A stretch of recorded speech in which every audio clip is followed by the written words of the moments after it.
আর এই যে 26,000 চাকরিহারা তাদের নিয়ে রাজনৈতিক তরজা। সিপিআইএম কে বাংলা ছাড়ার হুঁশিয়ারি, সিপিআইএম কে হুঁশিয়ারি তৃণমূল সাংসদের। বিজেপিকেও আক্রমণ অরূপ চক্রবর্তীর, বিজেপির বিরুদ্ধে রাজনৈতিক ফায়দা তোলার চেষ্টার অভিযোগ। যে সিপিএম যে বিজেপি ভাবছিল কিছু সিপিএম এর শিক্ষকরা ডিআই অফিসে বিশৃঙ্খলা সৃষ্টি করে তারা বাংলায় অশান্তি ছড়াবার চেষ্টা করবেন, কান খুলে শুনে রাখুন। তৃণমূল কংগ্রেসের ধৈর্য আছে, একদিনে আপনাদেরকে বাংলা ছাড়া করে দেবে, বেশি বাড়াবাড়ি করবেন না। এমনিতে তো বাংলার মানুষ সিপিএম কে ভোট না দিয়ে বাংলা ছাড়া করে দিয়েছে। মঞ্চে এই বক্তব্য, কিন্তু মঞ্চ থেকে নেমেও তার বক্তব্যে অনড় অরূপ চক্রবর্তী।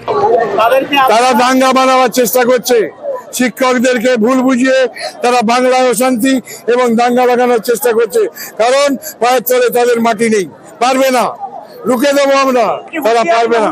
কোনটা?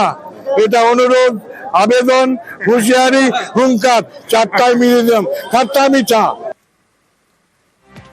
তৃণমূল নেতাকে পাল্টা হুঁশিয়ারি সিপিআইএম এর, অরূপ চক্রবর্তীকে আক্রমণ বিজেপিরও। উনি এখন সবেতেই সিপিএম দেখছেন। ওনার নেত্রী আসলে যেভাবে গ্রাম বাংলায় এখনো, শহরে এখনো মানুষ সিপিআইএম এর সংগঠন, সিপিআইএম এর কাজ নিয়ে আলোচনা করছেন।